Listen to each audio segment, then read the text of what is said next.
Hello and welcome to my channel. My name's Samantha and this is the Budget Mum UK. In today's video, I'm going to be doing some top tips on how you can save money.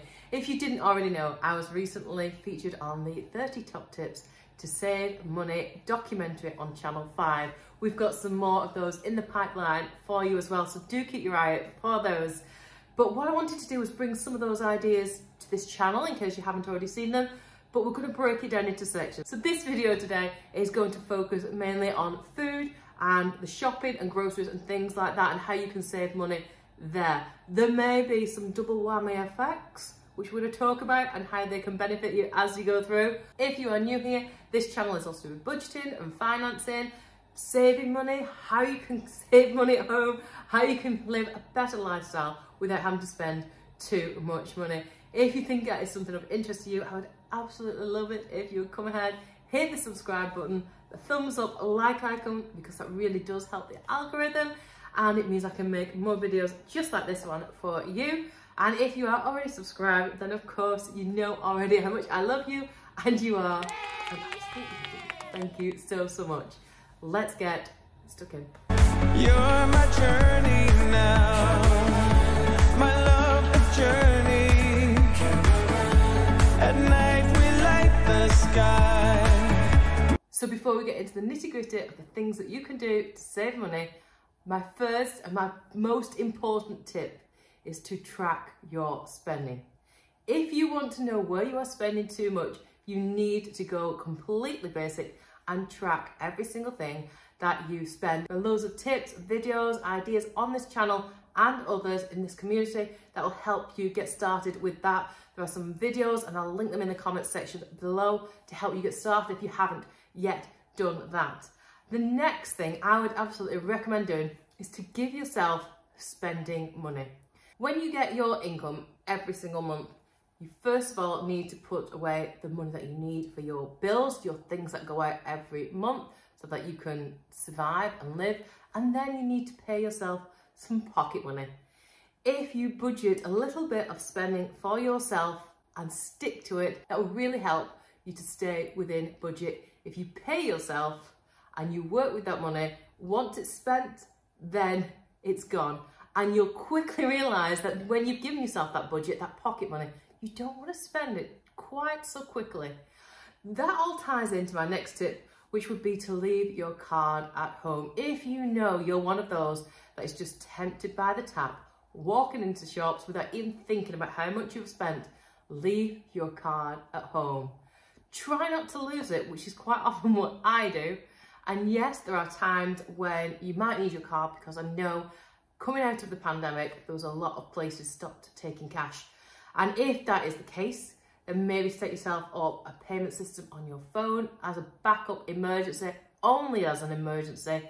And that's how I've gotten around that situation myself. I'm telling you from first-hand experience here, because that has happened to me a few times. Gone to the shop without my cash and I've not had my card either, and I've come a cropper. So something to bear in mind. Let's talk about just your general household things for now that's going to help you stay within your budget. Now, my favourite thing to do is go yellow sticker shopping, whoopsie shopping, whatever you call it. Get familiar with your supermarket, whatever one that might be, and start to learn what is their best time for putting out those yellow stickers on all your groceries. It will vary by day, bearing in mind Sundays are going to be a little bit different because they're not open for as long. If it's a bank holiday, even better, because they get a double whammy of extra reduced items. And if the store's going to be closed the next day, for example Christmas Day, or sometimes closed on Easter Sunday, then again it's really good to try and get in the day before there, because you get a double whammy of products. Who doesn't love a loaf of bread for 10p? It's amazing, and the freezer will store so much these days. There's very little that cannot be frozen. I've had all sorts in my freezer. Off the back of that, we're thinking about food again, thinking about how we can save money. If you do not work from home, if you go out to an office or a location, think about taking your own packed lunch if you don't do this already. Even fast food is going up in price now. Just a simple sandwich and a drink and crisp is costing a small fortune. Even if you spend between £5 and £10 a day on going out and eating your lunch, that will add up. Over a week, it's up to £50. Over a month, 4 weeks, that's £200 spent on lunch. And if you would just spend a little bit of time at home putting all those things together, you can save an absolute fortune. If you don't like sandwiches, or you don't want to take sandwiches, you get sick of taking those, why not think about cooking a little bit extra the night before for your evening meal and popping it in some Tupperware or in some sort of tub, and then you can take that the next day as well. Speaking of food, one of my favourite things to do is a fake away. Instead of buying those Chinese, Indian pizza, those burgers, whatever else it is that you love to indulge in, why not indulge in home cooking, but make it yourself? If you've got somebody else in the house with you, if you've got children, this is really fun, especially making pizzas. We love homemade pizzas, really easy to do. It's a great way of using up any leftover produce as well that you might have hanging around the fridge that needs using up. Extra veggies on there, extra bits of deli meat, whatever you want to throw on. And it's fun and it's much more cost effective.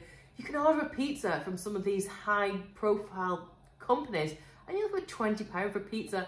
They cost pennies.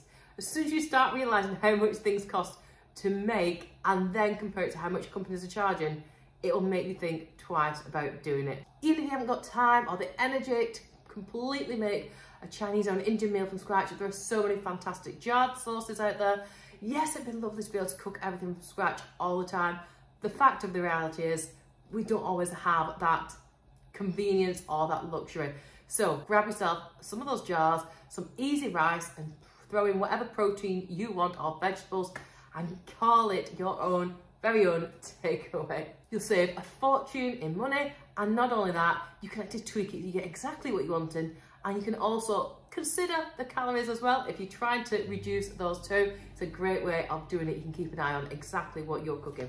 Speaking of taking food to work, why not take your own flask of tea or coffee as well? Or even if you're at home, fill up your flask, boil the kettle in the morning, fill it up, it's ready for the day. You're saving energy by not keep boiling the kettle if you are at home. You're saving money if you are going out, because it's so easy to go and drive through now. They've got drive-thrus for hot drinks. When did this happen? This is a revolution. But 9 times out of 10, you don't just go and get the hot drink. You also need a little nibble on the side as well. So let's just avoid all temptation. Take your flask with you. You get it made exactly how you like it. It's worth spending a little bit more money on those home products if you're going to really enjoy it, rather than spending on one-off coffees or fancy specialty drinks. It's a really easy way of saving a little bit more money. We're going down this food route. I'm working on it this video. Plan your food. Plan it. If you know exactly what you're going to have all week, it means that you're utilising absolutely everything in your fridge and freezer. It means that you're not wasting money, you're not wasting food. You're also kind of ahead of the game because you haven't got children going, "What's for tea tonight, Mum?" Which is usually what I get all the time. If you can plan ahead, it also avoids that takeaway temptation. Again, something to look forward to at the end of a week or at the end of a night, whatever it is. This ties in with batch cooking, and they all sort of link into one. They all come together and help each other. If you can do twice as many things, even if you're not taking some the day after to work or whatever, you can pop some in the fridge or the freezer. You've got 2 weeks worth of a menu then ready to go.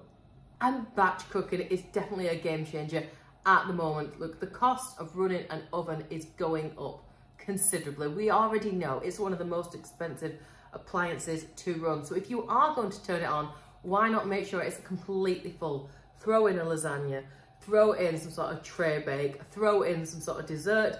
Get every single shelf full so that they're all cooking at once. You're getting everything done, you're saving time, you're saving money, and you're getting ahead with all that food prep that's already done for you, which just means you're on to a winner, full stop. So we're gonna leave it there for today. Tips on how to save money around the house, talking about food. If you can just incorporate some of those into your regular daily routine, you're already going to start saving money. If you have enjoyed this video and you want to find out more tips on how to save money around your home, your house, or anything else, then leave a comment down below. Give us a little like because it really does help the YouTube algorithm, and then I know that I can make some more videos just like this one for you. Thank you so much for stopping by, and I will see you really soon.